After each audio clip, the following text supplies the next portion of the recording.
But now, please join me in welcoming Connie Canaday Howard. She is the Artistic Director of BTE, and Connie's here to share all the details about the first two plays of the season. So welcome. Thank you. Thank you. So let's start with the first show of the season, and that is? Clybourne Park. Okay, so I'm actually really excited about that play. It's a great play. So can you give a little background about that show so everybody understands the story? Yeah, so it's set, both acts are set 50 years apart, 1959 and then 50 years later, 2009. And it's set in the same house. And in 59, the family is in the last stages, the husband and wife are in the last stages of moving. They're packing. And there will soon be a new family moving in. And in the course of the play, we learn that the family is Black. And it turns out that Raisin and the Sun, that family is the family that's moving into this house. And it's the same author, correct? No. No, it is No, not. no. It's Yeah. a family from Raisin and the Sun. Yes. Okay. I'm sorry, we never see that family. Okay. We see the family who's moving out. And the neighborhood is, some of the people in the neighborhood, not the entire neighborhood, are up in arms because it's the first family to move into a white neighborhood. Okay. And it takes place, I'm sorry to interrupt, but it takes place in a mythical town in Chicago, area of Chicago, right? Yeah. Okay. And then 50 years later, it's a white family who's moving in to the house, and they really are trying to do a lot of changes, which will, the community, which is now primarily African American, is concerned with the effect it will have on the neighborhood, which is a historic neighborhood. So there's controversy there too. It is, extremely timely, I think. It's also very funny. It's very cutting, but it's very funny.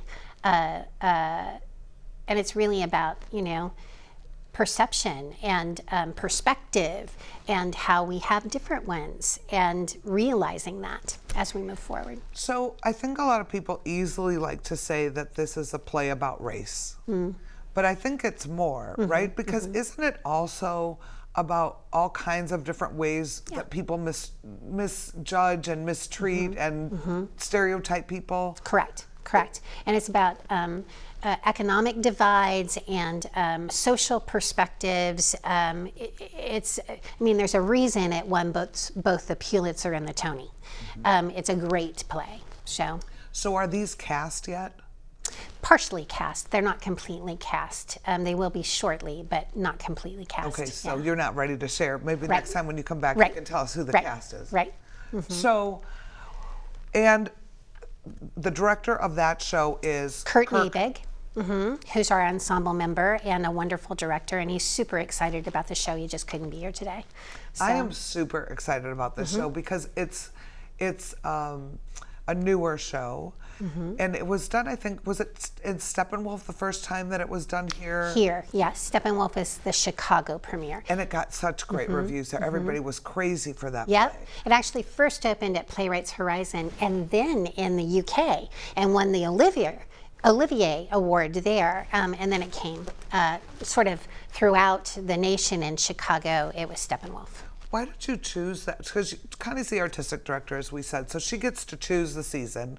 With the ensemble. The ensemble has lots of input, but ultimately the decision is with Amelia Barrett, the associate artistic director, and myself. And we chose this show for all of the things we've already talked about, all of the issues that it raises. It feels like we're already talking about them in life. So it's a depiction, a really strong play that allows us to further those conversations and maybe further our points of view too. Well, and I think it'll be interesting if you do have talkbacks and conversations with the audiences to see. It's almost like you want to survey everybody and go, did it change your perspective? Did it change your point of view? How did you feel after you saw it? Those kind of, it's interesting. Yeah. Really interesting. All right, so the next show is a show you're directing. Yes, Season's Greetings by Alan Ayckbourn, who is, lots of people know Ayckbourn, but if you don't know him, he is sort of Britain's version of Neil Simon, is often what he's compared to. So certainly has a lot of heart, but is funny, you know, and it's set over a 4-day period, Christmas Eve through the next 3 days, Christmas Day, Boxing Day, and the day after, in one family that arrives to spend the holiday together. And, you know, I say this about my family too. We love each other. We're also extremely dysfunctional. So there's lots of mayhem that happens. And an interesting thing about the two of them together, because we're on a slightly different calendar this year. So Clybourne plays through September into early October, and immediately we'll be in rehearsal for Season's Greetings. So it's the same set designer who's designing both sets. And it should be interesting to see how it morphs. They're both interior 2-story sets. So Perfect. It should be a ton of fun. That's kind of fun, so they can maybe use the base set and remodel Yeah. the house. We'll see. I think there'll be more than remodeling, but I think it will be exciting for the audience who's seeing both shows, you know, our subscribers and students watching the show, and us. I think it will be really exciting. So, Very exciting. So if we're talking about a holiday show that's funny about a family, are we talking funny holiday show like Christmas Vacation? That kind of wacky dysfunctional family? yeah, probably not quite that. I mean, they're British. They're a little more sophisticated. And we never see the kids. There are kids, but the scenes are with the adults. So it's more like the aftermath of the day kind of thing. Yeah. Oh, fun. Yeah. Fun. And how many people do you think will be in that cast? 9. It's a cast That's of a 9. big cast. Yeah. That's a big cast for Yeah. BTE. It is. That's exciting. It is.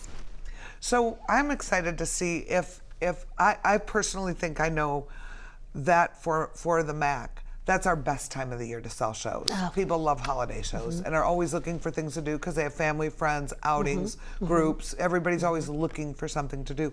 So I hope that it's a successful time slot, you know. too. Me too. Maybe it's something we can do more often. Yeah. It would be awesome.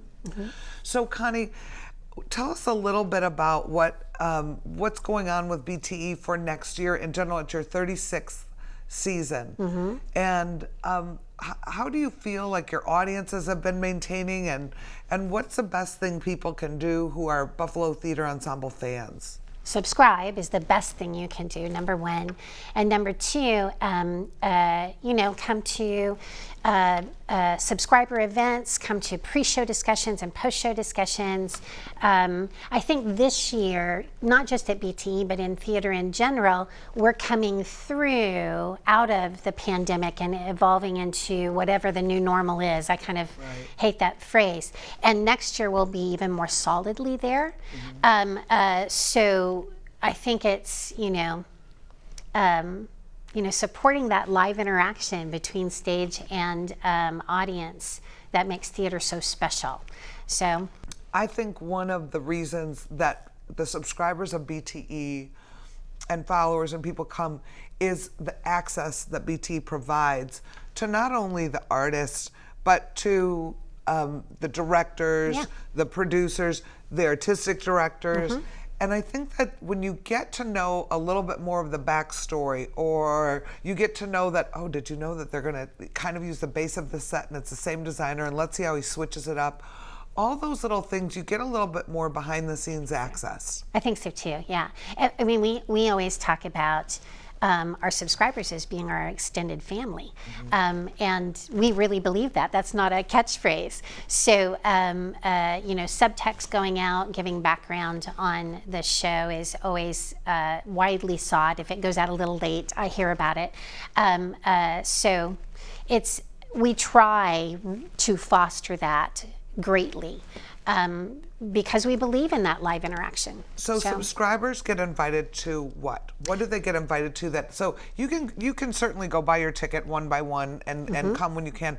But I think one thing that everybody should know is we started a Flex Pass option, which you can buy a Flex Pass, which gives you a ticket to one of each of the shows, and then you can just choose and come when you want, but you get the discount of being a subscriber, and you get invited to subscriber nights, which are backstage views. Sometimes they're literally backstage, something that happens like a fight choreography rehearsal or a dialect coaching session or an open rehearsal.